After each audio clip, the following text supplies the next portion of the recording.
the day-to-day operations of the city, and that some of the decisions that the mayor makes does lead to litigation that we do have to pay for.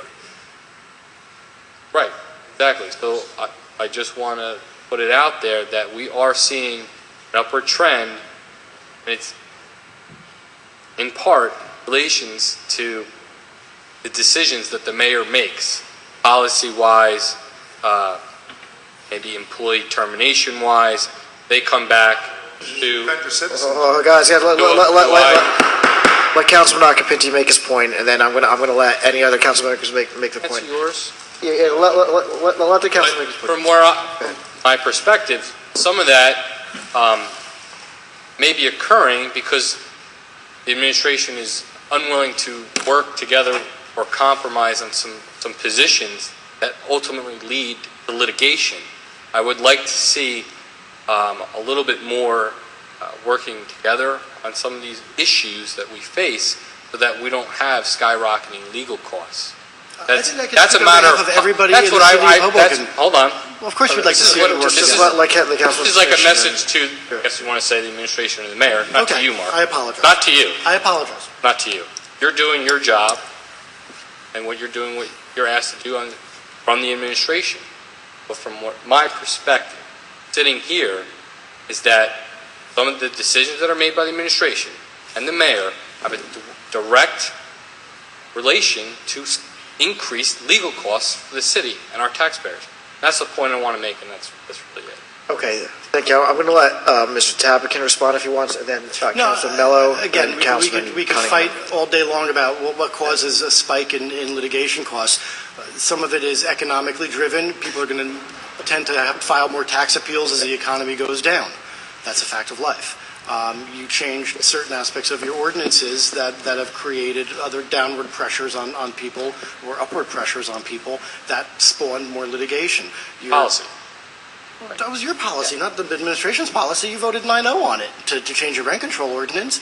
So that's yours. That's not the mayor's. It's all of yours collectively. It's the city of Hoboken. You're one city.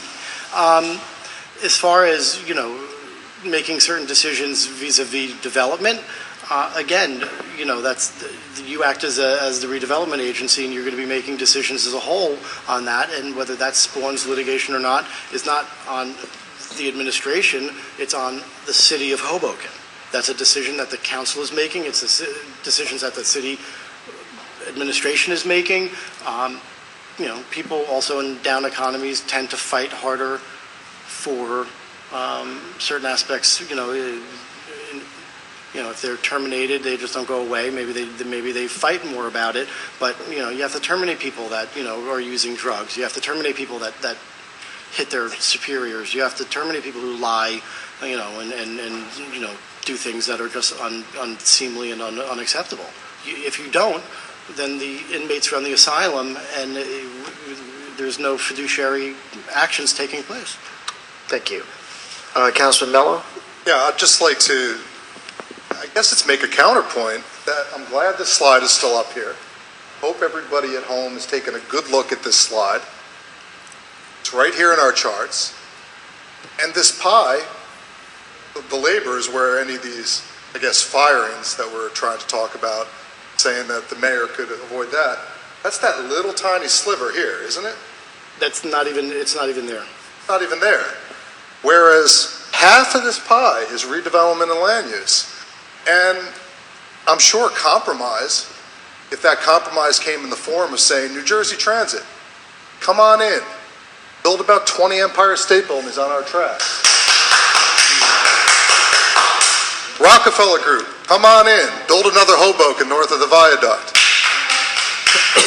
Everybody who doesn't want to build their low-income housing requirement, go ahead, we'll let you get away with it. Every single thing that a developer wants to do, if compromise is, come on in, wipe your feet on us, use Hoboken as a doormat, which previous people have done, then yeah, we could avoid these litigation costs. That is an unfair assessment of my position. It might be. I don't know. You probably had more conversations with New Jersey Transit officials about what they want to build than I have.